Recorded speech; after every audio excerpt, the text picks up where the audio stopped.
Hello everyone, this is Katy coming to you with another episode of our podcast series. Here we're always working on finding your greatness, enhancing your greatness, and sharing your greatness with the world. So this episode of the podcast is all devoted to building confidence in your employees by truly creating safety in the teams that comprise your employees. Now, you can be talking about one employee or 100 or 1,000 employees. It's the same premise. As you know from my formal research that I did a long time ago with a neuroscientist, as our stress goes up, our self-confidence starts to proportionally drop. When that happens, our brand value goes down, which means we're not emotionally resonating with our audience. How does that impact employees in the work setting? Well, when we're not emotionally resonating with our audience, it means we're really not emotionally resonating with ourselves, which means we're not really good with who we are. What happens when you're not good with who you are? I know when I'm not good with who I am as a person, what happens is I don't really feel good about myself, so I can't really perform. In the corporate world, in the context of employees, it means your employees have low motivation, low morale, and they cannot possibly be productive members of your team. So what do you have to do to clear that up? You really have to create safety in teams. What am I talking about when I talk about safety? I am by no means talking about physical safety. That means a lot more to women than to men, just because of our gender.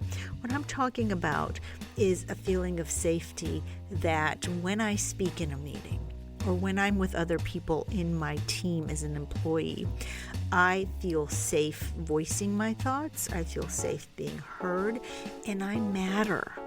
When I feel like I matter, then my self-confidence automatically goes up because I'm surrounded by people who I'm connected to and I have a support system. At that point, your self-confidence as an employee is higher, which means, guess what? Their stress is lower automatically, according to my formal research. So that means it's a winning formula for productivity.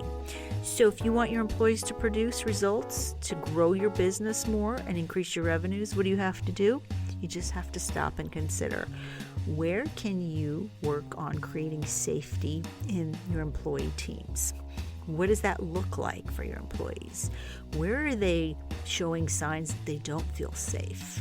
Are they not speaking out in meetings? Are they over speaking in meetings? Are they angry? Are they slow to move production along in terms of their work product? Or are they overproducing because they're so nervous and tired and basically running close to burnout? All of those things will signal to you that you need to create safety in teams. Now, is this easy? Of course not. Everything we talk about is simple, but not necessarily easy, because it requires you to, one, care about your employees' safety and health and well-being, because you care about people, right? And it requires you to then have self-awareness and invest time in them. And it's what some people say mushy or touchy-feely stuff. In my book, it's really not. It's human psychology. Anytime you want people to produce for you, you have to figure them out, because you care enough to produce results for them so they can produce results for you. I hope that makes sense to you. If not, stop and listen to it again. And from that place, then when you understand human psychology, anything can work to your favor, because you understand other people and what motivates them and drives them. And safety in teams drives confidence in your employees, and then they can give you the results you need. So if you found this material helpful, listen to it again, download it, and of course share it with other people who could benefit. Share it with members of your leadership team, and share it with your family and colleagues. If you need support from me, I'm always here. Download our other material or email me, and I'm happy to have a 15-minute phone call with you. Until next time, here's to your brand. Katy G out.